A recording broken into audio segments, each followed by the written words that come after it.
இந்த காணொளியில் இணைந்திருக்கும் அனைத்து நல்வுள்ளங்களுக்கும் முதற்கண் என் பணிவான வணக்கங்களை தெரிவித்துக் கொள்கிறேன். நான் ராஜேஷ். இன்றைய காலகட்டத்தில் இருசக்கர வாகனங்கள் என்பது மிகவும் அவசியமான ஒரு வாகனமாக மாறிவிட்டது. ஒவ்வொரு குடும்பங்களிலும் இந்த டூ வீலர்ஸ் என்பது மிகவும் அத்தியாவசியமான தேவையாக மாறிவிட்டது. இப்படி இருக்கக்கூடிய காலகட்டத்தில் ஒரு குழப்பமும் நிலவுகிறது. அது என்ன குழப்பம் அப்படின்னா, ஈவி வெஹிக்கிள்ஸ் வாங்கலாமா வேண்டாமா, ஈவி ஸ்கூட்டர்ஸ், ஈவி பைக்ஸ் வாங்கலாமா வேண்டாமா அப்படிங்கிற குழப்பமும் நிலவுகிறது. அந்த குழப்பத்தோடையே போய் ஒரு ஈவி வெஹிக்கிள் வாங்கிடுறாங்க. வாங்கின பிறகு தான் சில விஷயங்கள் தெரிய வருது. அதற்கப்புறம் சில சிரமங்களை அனுபவித்து விட்டு யோசிக்கிறார்கள், இதற்கு பேசாமல் நம்ம ஒரு பெட்ரோல் வெஹிக்கிளே வாங்கியிருக்கலாமோ, ஒரு பெட்ரோல் பைக் வாங்கியிருக்கலாமோ, பெட்ரோல் ஸ்கூட்டர்ஸ் வாங்கியிருக்கலாமோ அப்படிங்கிற முடிவுக்கு சிலர் வருகிறார்கள். அதற்கு என்ன காரணம் அப்படின்னா, ஈவி வெஹிக்கிள்ஸை பற்றி சரியாக ஸ்டடி பண்ணாமல் வாங்குறதும், தற்போதுள்ள சூழ்நிலையை கருத்தில் கொள்ளாமல் ஈவி வெஹிக்கிள்ஸ் வாங்குறது தான் இதற்கு காரணம் இல்லையா? ஏற்கனவே பார்த்தீங்க அப்படின்னா நம்மகிட்ட 100 வருடங்களுக்கும் மேலான ஒரு பாரம்பரியம் உள்ள ஒரு சக்ஸஸ்ஃபுல்லான பெட்ரோல் வெஹிக்கிள்ஸ், ஃபியூலில் இயங்கக்கூடிய, எரிபொருளில் இயங்கக்கூடிய நமக்கு டூ வீலர்ஸ் இங்கே இருக்குது இல்லையா? அது 100 சிசி, 125 சிசி, 150 சிசி அப்படின்னு போய்கிட்டே இருக்கும். ஏற்கனவே இது ஒரு சக்ஸஸ்ஃபுல்லான ஒரு மெத்தட் தான். இருந்தாலும் எதற்காக மக்கள் ஈவியை நோக்கி போகிறார்கள் அப்படின்னா, அதற்கு ஒரே ஒரு காரணம் தான், ஒரே ஒரு வார்த்தை தான் அவங்கள அங்கே கொண்டு போகுது. அது என்ன அப்படின்னா, ஈவி வெஹிக்கிளுக்கு நீங்கள் எரிபொருள் நிரப்ப வேண்டாம் அப்படிங்கிற அந்த ஒற்றை வார்த்தை மட்டும்தான். இந்த ஒற்றை வார்த்தையை வைத்துக்கொண்டு நேரடியாக போய் ஒரு எலக்ட்ரிக் ஸ்கூட்டரை வாங்கிடுறாங்க. மற்றபடி அவங்க எதையுமே ஸ்டடி பண்ணுறதில்ல. இப்போது எலக்ட்ரிக் ஸ்கூட்டர்ஸ், எலக்ட்ரிக் பைக்ஸ் வாங்கலாமா வேண்டாமா, அதில் இருக்கக்கூடிய சாதக பாதகங்கள் என்னென்ன, யாருக்கு அது தேவைப்படும், யாருக்கு அது தேவையே படாது அப்படிங்கிற விஷயங்கள் எல்லாத்தையுமே இந்த வீடியோவில் ரொம்ப தெளிவாக பார்க்க போகிறோம். நான் ஏற்கனவே சொன்ன மாதிரி ஒரே ஒரு வரி மட்டுமே எலக்ட்ரிக் வாகனங்களை நோக்கி நம்மை வாங்க செய்கின்றன. அது என்ன அப்படின்னா, ஒரே ஒரு சொல், இதுக்கு பெட்ரோல் நீங்கள் போட வேண்டாம், எலக்ட்ரிக் ஸ்கூட்டர்ஸுக்கு நீங்கள் பெட்ரோல் போட வேண்டாம், அதனால் உங்களுக்கு செலவே கிடையாது அப்படிங்கிற ஒரே ஒரு மார்க்கெட்டிங் லைன் மட்டும்தான் இன்றைக்கி பெருமளவில் மக்களை எலக்ட்ரிக் வாகனங்களை வாங்க வைக்கிறது. ஆனால் எலக்ட்ரிக் வாகனங்களை பற்றி நன்றாக தெரிந்து கொண்டு வாங்குறவங்களுக்கு எந்த பிரச்சனையும் இல்லை. ஆனால் இந்த ஒரு லைனை மட்டுமே நம்பி நீங்கள் போய் வாங்கினீங்க அப்படின்னா உங்களுக்கு ஏமாற்றம் இருக்கும்.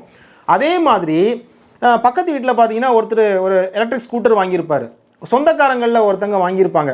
அவங்க சொல்லியிருப்பாங்க, என்னப்பா நீங்கள் பெட்ரோல் போட்டுட்ருக்கீங்க, நாங்களாம் பெட்ரோலே போடுறது கிடையாது, நாங்கள் சார்ஜ் போட்டு நாங்கள் போயிட்டுருப்போம் அப்படின்ன உடனே நம்ம மனசுக்குள்ளே ஒரு எண்ணம் ஏற்படும், ஆமாம்ல நான் டெய்லி நிறைய பெட்ரோல் போட்டு காசை வேஸ்ட் பண்ணுறணும், மாதமானால் எனக்கு ஒரு 2000 ரூபா பெட்ரோலுக்கு வருது, அது அப்படி எனக்கு மிச்சம் தானே அப்படிங்கிற ஒரு கால்குலேஷன் போட்டுருது. மாதம் 2000 ரூபா நான் பெட்ரோல் போடுறேன் அப்படின்னா எனக்கு ஒரு வருஷத்துக்கு 24,000 ரூபா வந்துடுது. அப்படி பார்த்தீங்கன்னா 2 வருஷத்துக்கு 48,000 ரூபா வந்துடுது. அப்போ பெரிய அமௌண்ட்டாக போய்கிட்டு இருக்க அப்படிங்கும்பொழுது நான் இது வாங்கினா மிச்சம் தானே அப்படிங்கிற எண்ணத்துக்கு அவங்க போயிடுறாங்க. ஆனால் உண்மையிலேயே எலக்ட்ரிக் வாகனங்களில் செலவே கிடையாது அப்படின்னு சொல்கிறது ஒரு மித், அது ஒரு கற்பனையான ஒரு விஷயம். நான் ஏற்கனவே சொன்ன இந்த உதாரணத்திலிருந்தே நான் உங்களுக்கு ஒரு கணக்கு சொல்கிறேன், அப்போ உங்களுக்கு புரியும்.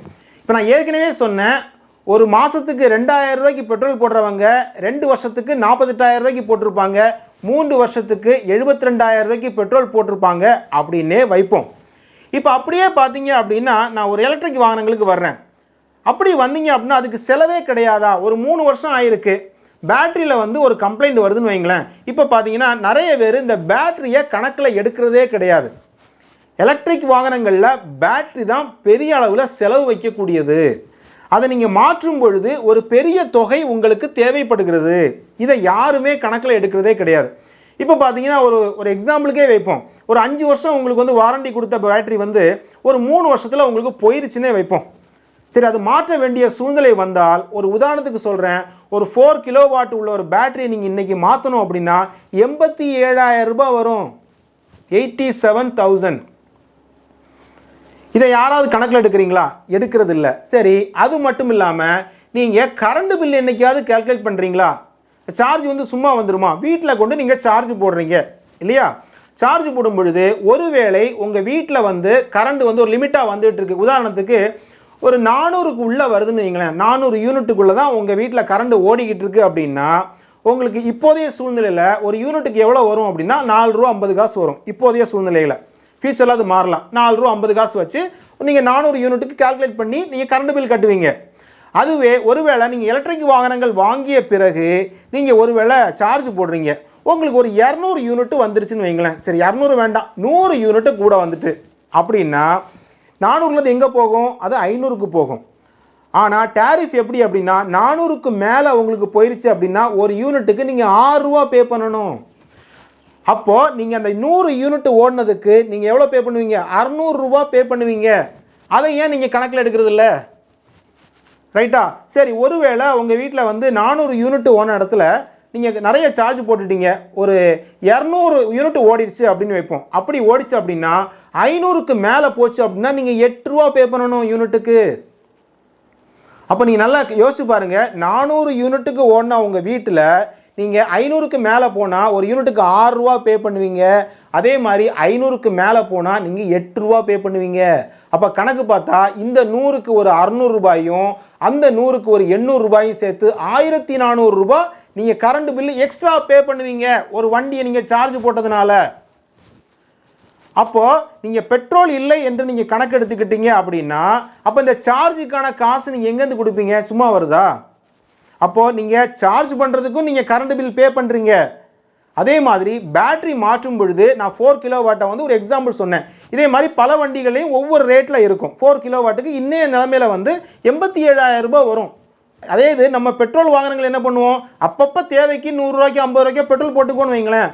ஆனால் பேட்டரி மாற்றும் பொழுது ஒரு பெரிய தொகையை எடுத்து நீங்கள் அப்படியே வைக்க வேண்டிய சூழ்நிலை இருக்கும்.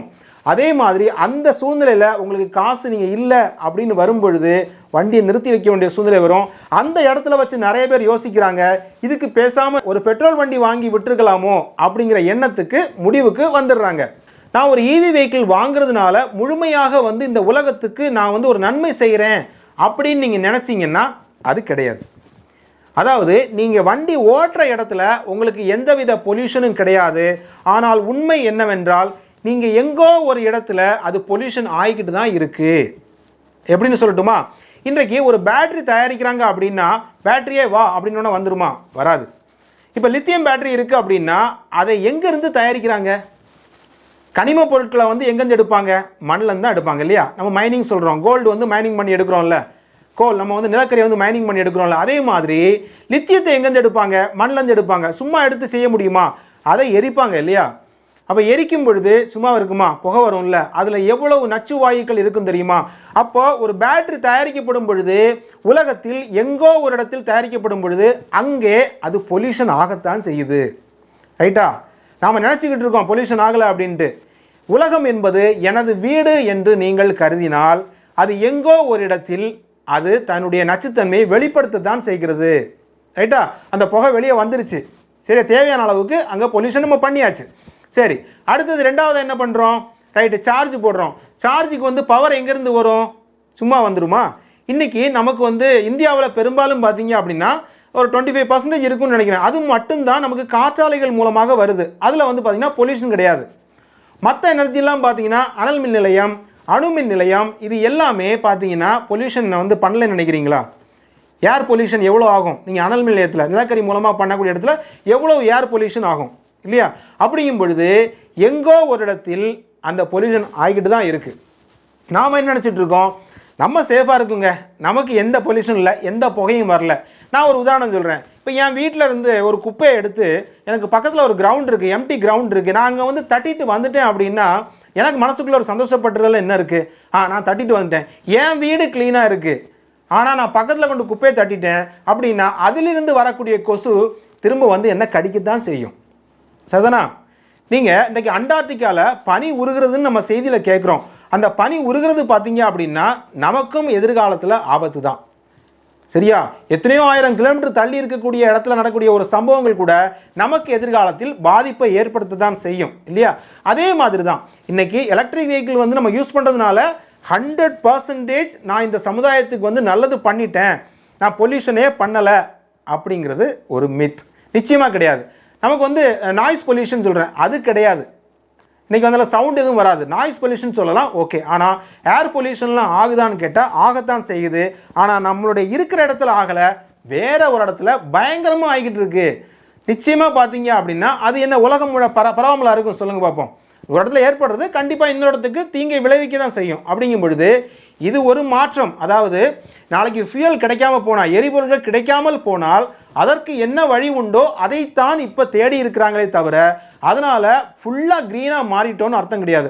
ஃபுல்லாக க்ரீனாக மாறணும் அப்படின்னா நம்ம இந்த காற்றாலை போன்ற விஷயங்கள் நம்ம வச்சா மட்டும்தான் கண்டிப்பாக பார்த்தீங்கன்னா 100% நம்ம பொல்யூஷன் இல்லாமல் இருக்க முடியும் அப்படிங்கிறது உண்மை. அதே மாதிரி ஒரு எலக்ட்ரிக் ஸ்கூட்டர் ஆர் பைக்கை வந்து சார்ஜ் போடும் பொழுது இன்னொரு சிரமமான ஒரு சூழ்நிலை இருக்குது, அதையும் புரிஞ்சுக்கோங்க. அது என்ன அப்படின்னா, வீட்டில் வந்து நீங்கள் ஃபுல்லாக சார்ஜ் போடணும் அப்படின்னா கிட்டத்தட்ட 6.5 மணி நேரத்துலேருந்து 8 மணி நேரம் ஆகும் ஃபுல் சார்ஜ் ஆகிறதுக்கு. அதே நீங்கள் வந்து ஒரு ஹைப்பர் சார்ஜில் போய் வெளியே போடுறீங்க அப்படின்னா 1 மணி நேரத்துலேருந்து 1.5 மணி நேரத்தில் போட்டுடலாம். ஆனால் இந்த 6.5 மணி நேரத்துலேருந்து 8 மணி நேரம் போடும் பொழுது ஒருவேளை நீங்கள் காலையில் ஃபுல்லாக ட்ராவல் பண்ணிவிட்டு நைட்டில் வந்து சார்ஜ் போடுறீங்க அப்படின்னா உங்களுடைய வீடு ஒரு தெருவில் நீங்கள் இருக்குது, அந்த தெருவில் வந்து பார்த்தீங்கன்னா கதவு திறந்த உடனே ரோடு இருக்குது அப்படின்னா வண்டி என்ன பண்ணுவாங்க அப்படின்னா வெளியே விட்டுட்டு தான் நீங்கள் சார்ஜ் பண்ண முடியும். இல்லை அப்படின்னா சிலர் என்ன பண்ணியிருக்காங்க, எனக்கு தெரிஞ்ச ஒருத்தருக்கு ஏற்பட்ட ஒரு சிரமம் இது. அவங்க என்ன பண்ணியிருக்காங்க அப்படின்னா டோரை திறந்து உள்ளே ப்ளக் பாயிண்ட்டை போட்டுட்டு டோரை திறந்துட்டு அந்த லைனை போட்டு சார்ஜ் பண்ணுவாங்களாம். நைட்டு ஃபுல்லாக டோர் அடைக்க முடியாது அப்படிங்கிறதுனால இவர் என்ன பண்ணியிருக்காரு அப்படின்னா வெளியே வந்து ப்ளக் பாயிண்ட்டை தூக்கி வச்சுருக்காங்க. வெளியே ஒரு லைன் கொடுத்து சார்ஜ் போடும் பொழுது இவருக்கு நைட்டு ஃபுல்லாக தூக்கம் வராதான். ஐயோ நம்ம வண்டியை வெளியே நிறுத்திருக்கோமே, சார்ஜரை யாராவது உருவிட்டு போயிடக்கூடாது அப்படிங்கிற மாதிரி ஒரு சிரமம் இருந்திருக்கு. அதுக்கப்புறம் என்ன பண்ணியிருக்காங்கன்னா ஒரு ரேம் மாதிரி போட்டு வீட்டுக்குள்ளே ஏற்றி அதுக்கப்புறம் சார்ஜ் போட்டிருக்காங்க. அதே மாதிரி மாடி வீட்டில் இருக்கீங்க அப்படின்னா கண்டிப்பாக கீழ் வீட்டில் உள்ளவங்ககிட்ட வந்து நீங்கள் பவர் போட முடியாது இல்லையா, அப்படின்னா மேலே இருந்து ஒரு ப்ளக் பாயிண்ட் போட்டு நீங்கள் கீழே வச்சுக்கிடணும். இந்த மாதிரி பல சிரமங்கள் இருக்கிறனால இது எல்லாத்தையும் நீங்கள் யோசிச்சுட்டு தான் ஒரு எலக்ட்ரிக் வெஹிக்கிள் வாங்கணுமா வேண்டாமா அப்படிங்கிறத நீங்கள் முடிவு பண்ணணும். சிலர் சொல்லலாம், நான் என்னுடைய எலக்ட்ரிக் ஸ்கூட்டரை வந்து நான் வெளியே தான் சார்ஜ் போடுறேன், என்னுடைய கம்பெனி வந்து ஃப்ரீயாக ப்ரொவைட் பண்ணியிருக்காங்க, நான் ஹைப்பர் சார்ஜில் போடுறேன், எனக்கு எந்தவித சார்ஜஸுமே கிடையாது, காசு வாங்குறதில்ல அப்படின்னு நீங்கள் சொல்லலாம். ஆனால் எல்லாமே சில காலத்துக்கு மட்டும்தான். நமக்கு ஏற்கனவே அனுபவங்கள் இருக்குது இல்லையா, நம்ம வந்து நெட் யூஸ் பண்ணியிருப்போம், அன்லிமிட்டட் நெட் வந்து நமக்கு ஃப்ரீயாக கொடுத்தாங்க. எத்தனை காலம் ஃப்ரீயாக கொடுப்பாங்க? கம்பெனி என்ன நமக்கு சேவை பண்ண உட்காந்துருக்காங்க? கிடையாது, எல்லாமே பிஸ்னஸ். அப்படிங்கும் பொழுது கண்டிப்பாக அதுவுமே நீங்கள் சார்ஜ் கொடுக்க வேண்டியிருக்கும். அப்போது நீங்கள் சார்ஜ் போடுறதுக்கு கண்டிப்பாக நீங்கள் பேமெண்ட் கொடுத்து தான் ஆகணும் அப்படிங்கிறதையும் கவனத்தில் கொள்ள வேண்டும். ஒரு விஷயம் நீங்கள் ரொம்ப தெளிவாக புரிஞ்சுக்கிடணும், ஒரு எலக்ட்ரிக் வெஹிக்கிள் யாருக்கு சரியாக வரும் அப்படின்னு நான் சொல்கிறேன். யார் வாங்கலாம் அப்படின்னா சிட்டிக்குள்ளே நீங்கள் அதிகமாக ட்ராவல் பண்ணுறீங்க அப்படிங்கிறவங்களுக்கு இந்த எலக்ட்ரிக் வெஹிக்கிள் வந்து சூட்டபுளாக இருக்கும். ஏன் அப்படின்னா இந்த சார்ஜ் பிரச்சனை வந்து அதிகமாக வராது. சார்ஜ் வந்து டிஸ்சார்ஜ் ஆகிடுச்சுன்னா வீட்டுக்கு கொண்டு வந்து போடலாம். இல்லை அப்படின்னா இன்றைக்கி சிட்டிக்குள்ளே பல இடங்களில் உங்களுக்கு சார்ஜிங் ஸ்டேஷன்ஸ் வந்து வச்சுருக்காங்க, சார்ஜிங் யூனிட் இருக்குது. ஆனால் நீங்கள் வெளியில் ஹைவேலாம் போகும் பொழுது உங்களுக்கு கடினமானது. ஸோ ஃபஸ்ட்டு வந்து நீங்கள் சிட்டிக்குள்ளே ஓட்டுறவங்க வச்சுக்கலாம். ப்ளஸ் சிட்டிக்குள்ளே அதிகமாக ட்ரைவ் பண்ணுறவங்களுக்கு ரொம்பவே உபயோகமாக இருக்கும். ஒரு நாளைக்கு ஒரு 50 கிலோமீட்டர் ஓட்டுவேன், 100 கிலோமீட்டர் ஓட்டுவேன் அப்படிங்கிறவங்களுக்கு நிச்சயமாக அது உதவியாக இருக்குமே தவிர, ஒரு ஸ்கூலுக்கு வந்து ஒரு ட்ரிப் எடுத்துகிட்டு போகிறேன், ஒரு நாளைக்கு எனக்கு பார்த்திங்கன்னா 10 கிலோமீட்டருக்கு மேலே ஓடாது அப்படின்னு சொல்கிறவங்களுக்கு அது சூட்டபுளாக இருக்காது. அதுக்கு நீங்கள் பெட்ரோல் வெஹிக்கிளே வாங்கிட்டு போயிடலாம். ஸோ நீங்கள் எலக்ட்ரிக் வெஹிக்கிள் வந்து நிறைய யூசேஜ் இருக்கிறவங்களுக்கு, அதுவும் சிட்டிக்குள்ளே பர்டிகுலராக இருக்கிறவங்களுக்கு சூப்பராக இருக்கும். அதனால தான் நிறைய பேர் பார்த்தீங்க அப்படின்னா அந்த கடைகளில் வியாபாரம் பண்ணுறவங்க வந்து பேக்கெட்ஸ்லாம் வியாபாரம் பண்ணுவாங்கள்ல, அவங்க வந்து அந்த வண்டியை யூஸ் பண்ணுவாங்க. நிச்சயமாக அவங்களுக்கு நல்ல லாபத்தை கொடுக்கும். ஆனால் குறைவாக ஓடுறவங்க வந்து கண்டிப்பாக பெட்ரோல் வெஹிக்கிள்ஸ் வாங்கி வைக்கிறது நல்லது அப்படின்னு சொல்லுவாங்க. ஏன் அப்படின்னா எப்போவுமே ஒரு பேட்டரியோட லைஃப் அப்படிங்கிறது நீங்கள் சார்ஜ் பண்ணி டிஸ்சார்ஜ் பண்ணி பண்ணுறது தான் அதற்கான ஒரு நல்ல லைஃப் இருக்கும். ப்ளஸ் பேட்டரி வந்து கரெக்ட் மெயின்டெனன்ஸ் வந்து செக்அப் பண்ணிக்கிட்டே இருக்கணும். இப்போ சிலர் வந்து பார்த்தீங்கன்னா வண்டியை வாங்கி வச்சுட்டு ஒரு நாளைக்கு ஒரு 10 கிலோமீட்டர்ஸ் தான் ஓட்டுவேன் அப்படிங்கும் பொழுது நீங்கள் சார்ஜே பண்ணாமல் விடுறதும் ரொம்ப காலத்துக்கு வண்டியை நிறுத்தி வைக்கிறதும் அவ்வளவு நல்லது கிடையாது. அப்படிங்கிறனால அந்த மாதிரி உள்ளவங்களுக்கு இந்த இவி வெஹிக்கிள்ஸ் கரெக்டாக வராது. ரெண்டாவது பார்த்தீங்க அப்படின்னா நீங்கள் ஹைவேல அதிகமாக நான் போவேன், ரொம்ப தூரம் போவேன், அதிகபட்சம் பார்த்தீங்கன்னா ஒரு இவி வெஹிக்கிள் வந்து ஒரு ஸ்கூட்டர்லாம் அதிகபட்சம் ஒரு 40 கிலோமீட்டருக்குள்ளே நீங்கள் ஒரு பயணங்களுக்கு கரெக்டாக இருக்கும். நீங்கள் வந்து ஒரு 100 கிலோமீட்டர் 200 கிலோமீட்டர் நீங்கள் பயணம் பண்ண போகிறீங்க அப்படின்னா, ஹைவேல போகிறீங்க அப்படின்னா உங்களுக்கு நிறைய கஷ்டங்கள் காத்திருக்கு இப்போது உள்ள சூழ்நிலையில். ஏன் அப்படின்னா நீங்கள் சார்ஜ் போடுற இடம் எங்கே அப்படின்னு கூகுள் பார்த்து நீங்கள் தெரிஞ்சு வச்சுக்கிடணும். கூகுள் மேப்பில் வந்து நீங்கள் தெரிஞ்சு வச்சுக்கிடணும். கரெக்டாக நீங்கள் அந்த இடத்துக்கு போய் தான் சார்ஜ் போட முடியும். அதற்கு முன்னாடி ஒருவேளை சார்ஜ் இறங்கி நீங்கள் நின்றுட்டீங்க அப்படின்னா ஒன்றுமே செய்ய முடியாது. இதே ஒரு பெட்ரோல் வண்டியாக இருந்துச்சு அப்படின்னா யாரையாவது நிறுத்தி ஒரு 100 ml பெட்ரோலை ஊற்றி கூட என்ன பண்ணிடலாம், வண்டியை ஸ்டார்ட் பண்ணி கொஞ்சம் மூவ் பண்ணிடலாம். இல்லை அப்படின்னா நம்மளுடைய பாரம்பரிய முறைன்னு ஒன்று இருக்குது. அப்படியே வண்டியை கவுத்து போட்டு அப்படியே வந்து பெட்ரோலை லைட்டாக எடுத்து அதுலேருந்து கூட ஒரு 2-3 கிலோமீட்டர் போய் என்ன பண்ணிடுவாங்க, ஒரு பெட்ரோல் பங்கில் போய் பெட்ரோல் போட்டுருவாங்க. ஆனால் இவி வெஹிக்கிளில் வந்து சார்ஜ் வந்து ஃபுல்லாக டிஸ்சார்ஜ் ஆகிட்டுனா நீங்கள் ஒன்றுமே செய்ய முடியாது. நிறுத்தி வச்சுட்டு இன்னொருத்திட்ட ஒரு ஹெல்ப் கேட்க முடியுமா, எனக்கு கொஞ்சம் கரண்ட் கொடுங்கன்னு கேட்க முடியுமா, முடியாது இல்லையா? ஸோ இது வந்து ப்ராக்டிக்கல் ட்ரபிள். அப்போது நீங்கள் ஒரு ரொம்ப லாங் போகும்போது கண்டிப்பாக ஒரு பிளான் பண்ணி வச்சுக்கிடணும்.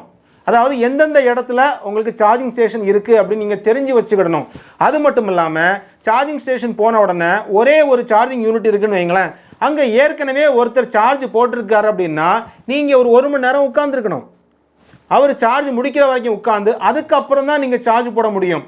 அதற்கப்புறம் நீங்கள் ஃபுல் சார்ஜ் பண்ணுறதுக்கு கிட்டத்தட்ட 1 மணி நேரம் ஆகலாம், அதற்கு மேலேயும் ஆகலாம் இல்லையா? அப்படிங்கும் பொழுது நீங்கள் அவ்வளோ நேரம் ஸ்பெண்ட் பண்ண வேண்டியிருக்கு. ஒருவேளை ஒரு ஃபேமிலியோடு போகிறீங்க அப்படின்னா நீங்கள் ஒரு சார்ஜிங் ஸ்டேஷனில் போயிட்டு இவ்வளோ நேரம் வெயிட் பண்ண வேண்டிய ஒரு சூழ்நிலை இருக்கும். ஒருவேளை அந்த இடத்துல 2 பேர் நின்றுட்டு இருக்காங்கன்னா நீங்கள் லைனில் நின்று பண்ண வேண்டியிருக்கும். இந்த மாதிரி சில ப்ராக்டிக்கல் ட்ரபிள்ஸ் வந்து இப்போதைக்கு இருக்குது. அதாவது இதெல்லாம் நீங்கள் சரியாகுமான்னு கேட்டால் சரி ஆகும். எப்போ ஆகும், அது எத்தனை காலம் பிடிக்கும் தெரியாது. ஒருவேளை ஒரு 5 வருடங்களில் கூட இன்னும் நிறைய இடங்கள் வரலாம். சில நேரம் 10 வருடங்கள் கூட ஆகலாம். ஏன்னா நான் ஏற்கனவே சொன்னேன், 100 வருடங்களுக்கு மேலால் சக்ஸஸ்ஃபுல்லாக இருக்கக்கூடிய நம்ம பெட்ரோல் வாகனங்களே பார்த்தீங்கன்னா சில நேரம் நம்மளுக்கு கஷ்டங்களை கொடுத்துருது மெக்கானிக்ஸ் கிடைக்காம. அப்போது இதுக்கு வந்து மெக்கானிக்ஸ் எந்த இடத்துலையும் பரவலாக இருக்காங்களான்னு கேட்டால் கிடையாது. அப்போ ஒரு எரிபொருளில் இயங்கக்கூடிய ஒரு 2 வீலர் வந்து ஏதோ ஒரு இடத்துல வச்சு ஒரு ரிப்பேர் ஆனால் கூட உடனடியாக ஒரு சிறிய கிராமமாக இருந்தாலும் கூட அந்த இடத்துல ஒரு மெக்கானிக் இருப்பாங்க, ஈஸியாக பார்த்துருவாங்க. அதற்கான ஒரு ஸ்பேர் வேணும்னா கூட பக்கத்தில் ஒரு கடையில் இருக்கும். அது வந்து செகண்ட் ஸ்பேர், டூப்ளிகேட் ஸ்பேராக இருந்தாலும் கூட அந்த அவசரத்தில் நீங்கள் ரெடி பண்ணிவிட்டு வீட்டுக்கு வந்துடலாம். ஆனால் ஒரு எலக்ட்ரிக் ஸ்கூட்டரோ எலக்ட்ரிக் பைக்கோ வந்து ரிப்பேர் ஆகி ஒரு மோட்டார் கம்ப்ளைண்ட் வந்து நின்றுச்சு அப்படின்னா நீங்கள் எதுவுமே செய்ய முடியாது. ஏன்னா பக்கத்தில் மெக்கானிக் இருந்தாலும் கூட அந்த மோட்டாரை ரிப்பேர் பண்ணுற அளவுக்கு இன்றைக்கு வந்து அவர்கள் கற்றுக்கொண்டிருக்க மாட்டார்கள் இல்லையா, அவங்களுக்கு தெரிஞ்சிருக்காது. அப்போது நீங்கள் அதை எல்லாத்தையும் கருத்தில் கொண்டு தான் நீங்கள் ஒரு லாங் ட்ரிப் போகணும் அப்படின்னா கண்டிப்பாக இந்த எலக்ட்ரிக் வாகனங்கள் உங்களுக்கு கை கொடுக்காது. ஏதோ ஒரு இடத்துல பிரச்சனை பண்ணிருச்சு அப்படின்னா நீங்கள் அந்த வண்டியை தூக்கி இன்னொரு வண்டியில் வச்சு ஒரு ஆட்டோ பிடிச்சி தான் நீங்கள் ஒரு டாடா ஏஸாக பிடிச்சி தான் நீங்கள் கொண்டு வரணும். அதற்கும் நீங்கள் செலவு இருக்குது. அப்போது ஒட்டு மொத்தமாக செலவே கிடையாது. எலக்ட்ரிக் வெஹிக்கிள்ஸ் வாங்கிட்டால் செலவே பண்ண வேண்டாம், ஃப்ரீயாக இருக்கலாம் அப்படிங்கிறது உண்மையா அப்படிங்கிறத நான் சொன்ன இந்த விஷயங்களை வச்சு உங்களுக்கு இப்போ தெரிஞ்சிருக்கும். அதே மாதிரி எலக்ட்ரிக் ஸ்கூட்டர்ஸ் ஆர் பைக்ஸோட சில வீடியோக்களை வந்து நம்ம சமூக வலைதளங்களில் பார்த்துருப்போம். அதில் உள்ள பேட்ரி வந்து வெடித்து ஃபயர் ஆகிறத நம்ம பார்க்குறோம். எப்போவுமே இந்த பேட்ரி பற்றிய ஒரு பாதுகாப்பு பற்றிய கேள்வி இருந்து கொண்டே இருக்கிறது. அடிக்கடி இந்த மாதிரி பேட்ரி வெடித்து ஃபயர் ஆகிறது. இப்போ ஏற்கனவே வெற்றிகரமாக இருக்கக்கூடிய நம்மளுடைய மொபைல்லே பார்த்தீங்க அப்படின்னா அங்கங்கே பேட்ரி வெடிக்கிறத நம்ம பார்க்குறோம். அப்படிங்கும் பொழுது அந்த விஷயத்தையும் கருத்தில் கொள்ள வேண்டும். இது வந்து இப்படியே தான் இருக்குமா அப்படின்னு கேட்டால் கிடையாது. கண்டிப்பாக இந்த பேட்டரிகள் இன்னும் மேம்படுத்தப்படும், இன்னும் பாதுகாப்பு அதிகப்படுத்தப்படும். ஆனால் இதெல்லாம் மேம்படுத்துவதற்கு எவ்வளவு நாட்கள் ஆகும்னு பார்த்தீங்கன்னா தெரியாது, பல ஆண்டுகள் கூட ஆகலாம். எப்போவுமே ஒரு டெக்னாலஜி புதுசாக வரும்பொழுது அதில் நிறைய ஃபெயிலியர்ஸ் வரும். அதை கண்டுபிடிச்சு அந்த கம்பெனி வந்து என்ன பண்ணுவாங்க, இன்னும் பாதுகாப்பானதாக மாற்றுவார்கள். அதற்கு எடுக்கக்கூடிய காலகட்டம் ரொம்பவே அதிகமாக கூட இருக்கலாம். அதனால தான் இன்றைக்கி பார்த்தீங்கன்னா நமக்கு இந்தியாவில் வெற்றிகரமாக இயங்கக்கூடிய பல கம்பெனிகள் இன்னும் வந்து ஈவிக்குள்ளே வராமல் இருக்காங்க. 2 வீலர்ஸ் கம்பெனிகளே பெயர் தெரியாத என்னென்னமோ கம்பெனிகள் பார்த்தீங்கன்னா நிறைய இருக்குது. இங்கே சைனா கம்பெனிகள் வந்து இம்போர்ட் ஆகி ஏகப்பட்டது இருக்குது. ஃபேமஸான கம்பெனிகளும் இருக்குது, நமக்கு வாய்க்கு நுழையாத கம்பெனிகளும் ஏகப்பட்டது அங்கங்கே முளைச்சிருக்கு. அப்படின்னா எல்லாரும் வந்து அந்த கம்பெனி பெயர் தெரியாத கம்பெனிக்கு எப்படி போகிறாங்க அப்படின்னா எனக்கு பெட்ரோல் போட வேண்டாம் அப்படிங்கிற ஒரே ஒரு காரணத்துக்காக தான். அதனால் சமீப காலமாக நடக்கக்கூடிய நடைமுறைகளை வச்சு பார்க்கும் பொழுது எனக்கு என்ன தோணுது அப்படின்னா இந்த இவி வாகனங்களை வந்து ஒரு செகண்ட் வெஹிக்கிளாக நம்ம வச்சுக்கலாம் அப்படின்னு. ஏற்கனவே என்கிட்ட ஒரு பெட்ரோல் வெஹிக்கிள் இருக்குது, ஒரு பைக் வச்சுருக்கேன். இன்னொரு வாகனமாக வந்து நம்ம வீட்டில் வாங்கி வச்சுக்கலாம், சிட்டியில் வந்து லோக்கலுக்கு ரவுண்ட் அடிச்சுக்கலாமே தவிர மற்றபடி மெயினாக இதை வச்சு தான் நம்ம ஓட்ட போகிறோம், லோக்கல் ஓட்ட போகிறோம், ஹைவே ஓட்ட போகிறோம் அப்படின்னா நமக்கு கண்டிப்பாக அதில் வந்து சிரமங்கள் இருக்குது அப்படிங்கிறது உண்மை. ஏன்னா காலங்கள் போக போக இன்னொரு 10 வருடங்கள் கழித்து பார்த்தீங்க அப்படின்னா ரொம்ப எல்லாருமே வாங்கியிருப்பாங்க, சக்ஸஸ்ஃபுல்லாக இருக்கும். அப்போ வந்து நமக்கு ஒரு தனி வெஹிக்கிளாக வாங்கிக்கலாம் அப்படின்னு தோணுது. இப்போ சமீபத்தில் கூட எனக்கு வந்து பார்த்தீங்கன்னா ஒரு வண்டி வாங்க வேண்டி இருக்குது அப்படிங்கிறனால நான் புக் பண்ணியிருக்கேன். ஹோண்டாவோட டியோ 125 வந்து நான் புக் பண்ணியிருக்கேன். நான் இது வாங்கும் பொழுதும் நிறைய யோசிச்சது உண்டு. ஏன்னா என்னுடைய வண்டி வந்து பார்த்தீங்கன்னா எனக்கு ஏற்கனவே ஒரு பல்சர் 150 நான் வச்சுருக்கேன். ப்ளஸ் எங்கள் வீட்டு யூஸுக்காக ஒரு மஹிந்திரா ஃப்ளைட் அப்படிங்கிற ஒரு ஸ்கூட்டர் இருந்துச்சு. அது வந்து சமீபத்தில் தூத்துக்குடியில் வந்த ஃப்ளட்டில் வந்து பார்த்தீங்கன்னா ஃபுல்லாக முங்கி அதை டோட்டல் லாஸ் ஆகிடுச்சு. நாங்கள் அதை ஸ்கிராப்புக்கு போட்டோம். அதுக்கப்புறம் ஒரு வண்டி வாங்கணும் அப்படின்னு முடிவு பண்ணும்பொழுது எங்கள் வீட்டில் எல்லாம் அந்த ஈவியை சொன்னாங்க, இந்த மாதிரி வாங்கலாமே அப்படின்ட்டு. பட் நான் உறுதியாக என்ன சொன்னேன் அப்படின்னா, அது இப்போதைக்கு வேண்டாம், அது ஒன்று 5 வருடங்கள் போகட்டும், அதுக்கப்புறம் பார்த்துக்கலாம். இப்போதைக்கு எனக்கு எது சூட்டபுளாக இருக்கும் அப்படின்னா இது போதும் அப்படின்னேன். காரணம் என்னென்னா, பாப்பா வந்து ஸ்கூல் கொண்டு விடுறதுக்கு ஒரு 2 கிலோமீட்டர்ஸ் தான் வருது. அப் அண்ட் டவுன் பார்த்தீங்க அப்படின்னா காலையில் விட்டுட்டு வந்தால் ஒரு 4 கிலோமீட்டர் வரும், ஈவினிங் போயிட்டு வந்தால் ஒரு 4 கிலோமீட்டர், மொத்தமே பார்த்தீங்கன்னா ஒரு 10 கிலோமீட்டர் தான் ஓடும் எனக்கு. அப்படிங்கும் பொழுது எனக்கு இந்த வாகனம் ஓகே. நான் ரொம்ப வருஷமாக வந்து ஒருவேளை நான் ஒரு 6 மாதம் வண்டி நிப்பாட்டி வச்சுட்டா கூட ஒரு 100 ரூபாய்க்கு பெட்ரோலை ஊற்றிட்டு நான் ஸ்டார்ட் பண்ணி போயிட்டே இருப்பேன். அது என்னுடைய கருத்து. நாளைக்கு வந்து ஒரு ஈவி வெஹிக்கிளை வாங்கி நான் ரொம்ப நாள் யூஸ் பண்ணாமல் விட்டு அது பேட்டரி போய் அன்னைக்கு போய் ஒரு பெரிய அமௌண்ட்டை கொண்டு கொடுக்கறதுக்கு எனக்கு விருப்பம் இல்லை. ஸோ அதெல்லாம் ஒரு சக்ஸஸ்ஃபுல்லாக வந்து இன்னும் ஒரு 5 வருஷம் கழித்து இதெல்லாம் மாறும், நிலைமைகள் மாறி எல்லாரும் யூஸ் பண்ணி எல்லா இடத்துலையும் சார்ஜிங் ஸ்டேஷன் வந்து பேட்டரியோட தரம் உயர்ந்து இந்த வெஹிக்கிள் வந்து முழு நம்பிக்கையோட நம் மனதுக்கு வந்து எப்போ வருமோ அன்னைக்கு ஒரு வண்டி வாங்கிக்கலாம் அப்படின்னு சொல்லிட்டு இப்போ வந்து நான் ஹோண்டா டியோ 125 வந்து நான் புக் பண்ணியிருக்கேன். மற்றபடி EV 2 வீலர்ஸ் இன்னும் 10 வருடங்களுக்குள் அதன் தரத்தில் மிகப்பெரிய வெற்றியை காணும் அப்படின்னு நான் நம்புகிறேன். நிறைய அட்வான்டேஜ் இருக்குது. இப்போது ஃபியூலில் இயங்கக்கூடிய அந்த 2 வீலர்ஸ் பார்த்தீங்க அப்படின்னா 2000 கிலோமீட்டருக்கு ஒரு தடவை ஆயில் மாற்ற வேண்டிய சூழ்நிலைலாம் இருக்குது. ஆனால் இதுக்கு கிடையாது. இருந்தாலும் நம்ம அதன் மேலே உள்ள நம்பிக்கையை தான் ஒரு கேள்விக்குறியாக வைக்கிறோம் இல்லையா? இன்றைக்கு சூழ்நிலை கண்டிப்பாக மாறும். அது வந்து இன்றைக்கி நம்ம ஏற்கனவே சக்ஸஸ்ஃபுல்லாக ஓடிட்டு இருக்கக்கூடிய அந்த பெட்ரோல் வெஹிக்கிளில் வைக்கக்கூடிய நம்பிக்கை வந்து நமக்கு அப்படியே அந்த ஈவி மேலே வரும் பொழுது நானும் கண்டிப்பாக EV 2 வீலர் வந்து மாறிடுவேன். இன்றைக்கு நாம் பார்த்த இந்த தகவல்கள் வந்து உங்களுக்கு ரொம்பவே உபயோகமாக இருந்திருக்கும் அப்படின்னு நம்புகிறேன். தேங்க்யூ ஸோ மச் ஃபார் வாட்சிங் அவர் வீடியோஸ். தேங்க்யூ.